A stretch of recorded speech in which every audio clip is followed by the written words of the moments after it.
Hello food lovers, welcome to our channel. నేను మీ రాణి ఎర్రంశెట్టి. ఈరోజు పూర్ణాలు చేసి చూపిస్తానండి. డిఫరెంట్గా ఉంటాయి. అందరూ చేసే పూర్ణాలు కాకుండా నేను కొంచెం డిఫరెంట్గా నా స్టైల్లో చేసి చూపించబోతున్నాను. వీడియోని ఎక్కడ స్కిప్ చేయకుండా మీరు లాస్ట్ వరకు చూడండి.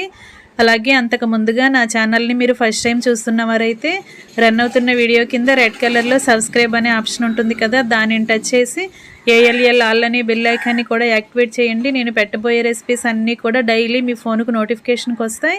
ఓపెన్ చేసి చూసుకోవచ్చు. ఫ్రెండ్స్, ఈ పూర్ణాలు అనేవి చాలా డిఫరెంట్గా ఉంటాయండి. టేస్ట్ అనేది చాలా చాలా బాగుంటుంది. అలాగే మీరు ఎప్పుడు కూడా ఈ టేస్ట్ అనేది ఎప్పుడు చూసుంటారండి. అంత కమ్మగా అనిపిస్తే నేను వీడియో చూపిస్తూ మీకు చెప్తానండి. ఇంకా ప్రాసెస్ స్టార్ట్ చేద్దామండి. మీరు ఒకసారి ట్రై చేస్తే మళ్ళీ మళ్ళీ చేసుకోవాలనుకుంటారు, అంత కమ్మగా అనిపిస్తాయి. ఇంకా ప్రాసెస్ స్టార్ట్ చేద్దాం. ఇలా ఒక కప్పు మినపప్పు తీసుకుని గిన్నెలో వేసుకోండి. అదే కప్పుతో బియ్యం కూడా తీసుకొని ఆ గిన్నెలో వేసుకోండి. అవి రెండు కూడా వాటర్తో నానబెట్టుకోవాలండి. పప్పు బియ్యం అనేవి వేరువేరుగా పెట్టుకుని గిన్నెల్లో వాటర్ పోసుకుని నానబెట్టుకోవాలి. ఇలా పప్పుని బియ్యాన్ని 4-5 గంటలైనా కూడా నానబెట్టుకుని ఉంచుకోవాలండి. ఇలా వాటర్ పోసుకున్నాం కదా, పప్పు బియ్యం అనేది బాగా నానాలి. బియ్యం అనేవి ఎక్కువగా తీసుకోకండి, సేమ్ క్వాంటిటీలో 2 ఈక్వల్గా తీసుకోండి. ఇప్పుడు ఇవి 2 కూడా మూత పెట్టుకుని పక్కన పెట్టుకుందామండి. నానబెట్టుకుని ఉంచుకుందాం. 4 గంటల తర్వాత మూత తీసుకుని చూసుకున్నట్లయితే బాగా నాని ఉంటుంది కదా. ఇలా నానిన పప్పుని బియ్యాన్ని ఎక్కువగా వాటర్ పోసుకుని 4-5 సార్లు బాగా వాష్ చేసుకోండి. బాగా కడుక్కున్న తర్వాత వీటిని గ్రైండ్ చేసుకుందామండి. మిక్సీ జార్లో వేసుకుని గ్రైండ్ చేసుకుందాం. ఇలా కడుక్కుని తెచ్చుకున్నాం కదా, ఇప్పుడు మిక్సీ జార్లో బియ్యం రుబ్బుకుందామండి. ముందుగా బియ్యం రుబ్బుకుంటే లోపలున్న పలుకులు కానీ నూకలు కానీ అలాంటివి ఏమీ కూడా పిండిలోకి రాకుండా చక్కగా నలిగిపోతుందండి. ఎక్కువగా వాటర్ అనేవి పోయకుండా పిండి అనేది గట్టిగా రుబ్బుకోవాలి. కొంచెంగా వాటర్ పోసుకొని రుబ్బుకోండి. ఇలా రుబ్బుకున్న బియ్య పిండిని ఒక గిన్నెలో వేసేసుకుందామండి. పిండి రుబ్బుకోవటం అనేది చాలా స్మూత్గా సాఫ్ట్గా రావాలండి. బియ్యం కానీ నూకలు కానీ అలాంటివి ఏవి కూడా ఉండకూడదు. అంత సాఫ్ట్గా మెత్తగా నలగాలి. అదంతా గిన్నెలో వేసుకున్న తర్వాత మినపప్పు కూడా రుబ్బుకుందాం. వాటర్ అనేవి ఎక్కువగా పోయకుండా నేను వీడియోలో చూపిస్తున్న విధంగా ఇలా గట్టిగా రుబ్బుకోండి. పూర్ణాల పిండి అనేది పల్చగా ఉన్నట్లయితే పూర్ణాలు కరెక్ట్గా రావండి. ఆయిల్ అనేది ఎక్కువ పీల్చేస్తాయి. అలాగే పై పూర్ణం అనేది పల్చగా వస్తుంది, ఎక్కువగా పొంగకుండా సన్నగా వస్తుందండి పూర్ణం అనేది. అందుకే మనం పిండిని గట్టిగా రుబ్బుకోవాలి. ఇలా బియ్యపిండి మినపిండి కూడా ఒక గిన్నెలో వేసేసుకుని బాగా కలుపుకోవాలి. అవి రెండు బాగా మిక్స్ అవ్వాలండి, బియ్యపిండి మినపిండి కూడా. ఇప్పుడు టేస్ట్కి సరిపడా సాల్ట్ వేసుకుందాం. ఇలా సాల్ట్ వేసుకోవాలి. ఇప్పుడు వంట సోడా ఉంటుంది కదా, నేను వీడియోలో చూపిస్తున్న విధంగా కొంచెంగా వేసుకోండి. ఎక్కువగా వేసారంటే ఆయిల్ అనేవి ఎక్కువగా పీల్చేస్తాయి. పూర్ణాలు కొంచెంగా వేసుకుంటే సరిపోతుంది. ఇవి బాగా పిండిలో కలిసే వరకు కూడా అలా గరిటెతో బాగా కలుపుకోవాలి. ఇలా బాగా కలుపుకోవాలండి. ఫ్రెండ్స్, నా వీడియోని మీరు ఫస్ట్ టైం చూస్తున్న వారైతే సబ్స్క్రైబ్ చేసుకోవటం మాత్రం మర్చిపోకండి. ఇవి రెండు పిండిలో బాగా కలిసే వరకు కలుపుకొని మూత పెట్టుకుని పక్కన పెట్టుకుందాం.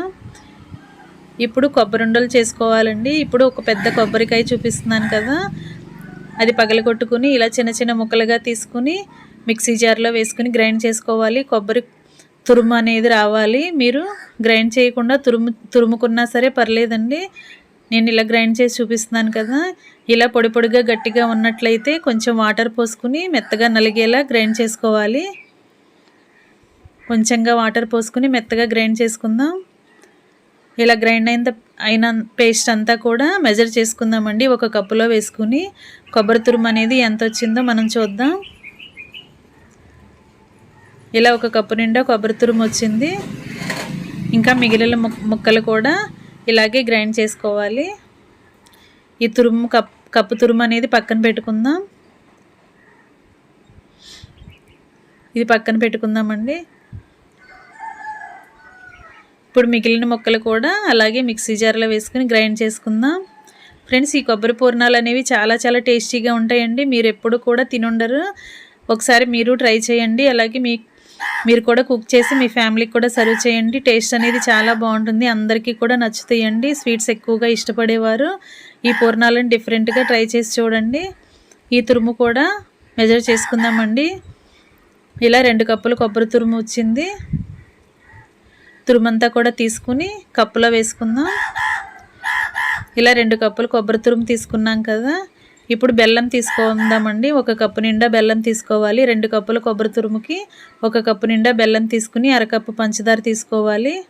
పంచదార తర్వాత చూపిస్తాను. ఇప్పుడు బెల్లం వేసుకుందామండి. కళాయి తీసుకుని ఆ బెల్లం కళాయిలో వేసేసుకుని కొంచెంగా వాటర్ పోసుకుందామండి. బెల్లం కరగటానికి కొంచెం వాటర్ పోసుకోవాలి. వీడియోలో చూపిస్తున్న విధంగా పోయండి, ఎక్కువగా వాటర్ అనేవి పోయకూడదు.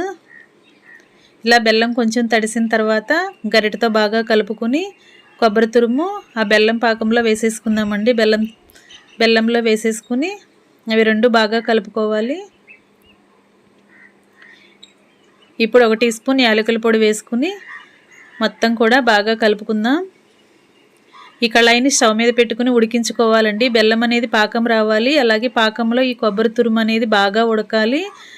బాగా ఉడికి దగ్గర పడి కొబ్బరి ఉండలు అనేవి మనకి కరెక్ట్గా రావాలి. పర్ఫెక్ట్గా వచ్చే వరకు కూడా ఉడికించుకుందాం.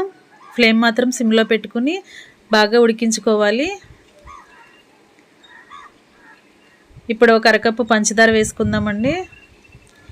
ఈ బెల్లము పంచదార కూడా పాకం వచ్చి కొబ్బరి తురుము అనేది బాగా ఉడుకుతుంది. అంతవరకు బాగా కలుపుకొని ఉడికించుకుందాం.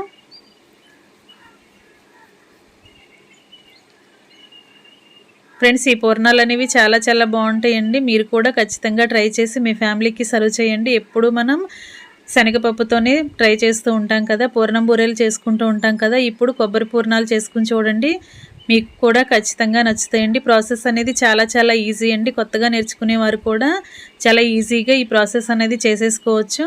ఈ కొబ్బరి ఉండలు అనేవి మీకు టైం చాలకపోతే ఒకరోజు ముందైనా సరే ప్రిపేర్ చేసుకుని స్టోర్ చేసుకోవచ్చండి. బాక్స్లో స్టోర్ చేసుకుని ఫ్రిడ్జ్లో పెట్టుకోవచ్చు. మార్నింగ్ పూర్ణాలు ప్రిపేర్ చేసుకోవచ్చు. చూడండి, ఇలా మనం ఉడికించిన తర్వాత కొంచెం చూసుకున్నట్లయితే బాల్ రెడీ అయ్యింది కదా, కరెక్ట్గా ఉండ చేసుకోవడానికి కరెక్ట్గా వచ్చింది కదా. ఇంకా స్టవ్ ఆఫ్ చేసేసుకుని కళాయిని పక్కన పెట్టేసుకుందామండి. దీనిని మూత పెట్టుకుని ఒక 5-6 నిమిషాలు చల్లారనిద్దాం. కొంచెం చల్లారితే చేతులు కాలకుండా మనం పూర్ణాలు అనేవి కొబ్బరి ఉండలు అనేవి ఈజీగా చేసేసుకోవచ్చు కదా. ఇలా కొంచెం సేపు చల్లారాలి.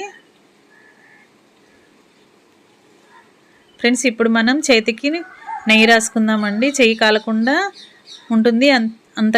అంతకంటే టేస్ట్ అనేది కూడా చాలా బాగుంటుందండి. ఇలా నెయ్యి కొంచెం కొంచెంగా తీసుకుని మన వేళ్ళకి అప్లై చేసుకుని కొబ్బరి ఉండలు అనేవి రెడీ చేసుకుందాం. ఇలా మనకు కావాల్సిన సైజులో కొబ్బరి బాల్స్ అనేవి రెడీ చేసుకుని ప్లేట్లో పెట్టేసుకుందాం. ఫ్రెండ్స్, ఈ వీడియో అనేది మీ ఫ్రెండ్స్కి ఫ్యామిలీ మెంబర్స్కి షేర్ చేసి మీరు సబ్స్క్రైబ్ చేసుకోకపోతే ఇప్పుడే సబ్స్క్రైబ్ చేసుకుని నాకు సపోర్ట్ చేయండి. నేను కొత్త కొత్త రెసిపీస్తో డిఫరెంట్గా ఈజీగా డైలీ మీ ముందుకు కొత్త కొత్త రెసిపీస్ తీసుకొస్తూ ఉంటానండి. మీరు నచ్చితే ఫాలో అవ్వచ్చు. ఇలా మనం ఫ్రై చేసుకున్న కొబ్బరి అంతా కూడా బాల్స్ లాగా చేసుకుని ఒక ప్లేట్లో పెట్టేసుకుందామండి. మీకు కావాల్సిన సైజులో చేసుకుని పక్కన పెట్టుకోండి. ఇప్పుడు రుబ్బి పెట్టుకున్న పిండి ఉంది కదా, మనం సాల్ట్ వంట సోడా వేసుకుని బాగా కలుపుకొని పక్కన పెట్టుకున్నాం కదా. ఇప్పుడు పిండి అనేది బాగా పొంగింది చూడండి, క్వాంటిటీ అనేది పెరిగింది కదా.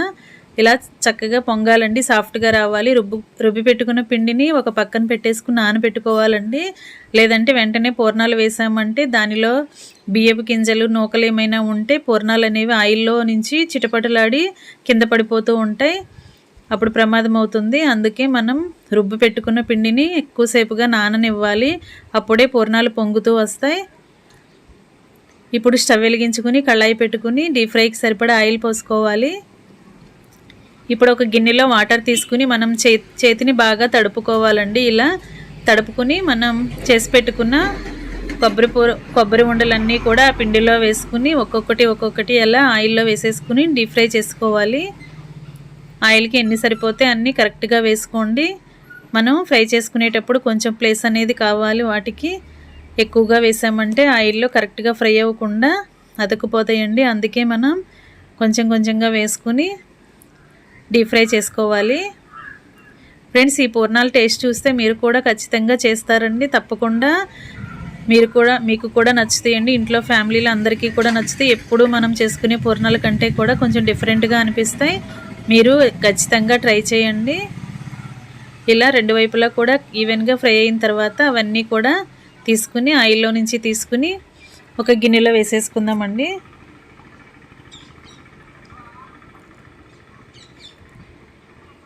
ఇలాగే రుబ్బి పెట్టుకున్న పిండిని అలాగే మనం చేసి పెట్టుకున్న కొబ్బరి బాల్స్ని కూడా అన్నిటినీ కూడా అలా వేసుకుని పూర్ణాలను రెడీ చేసేసుకుందామండి. కుక్ చేసుకుందాం.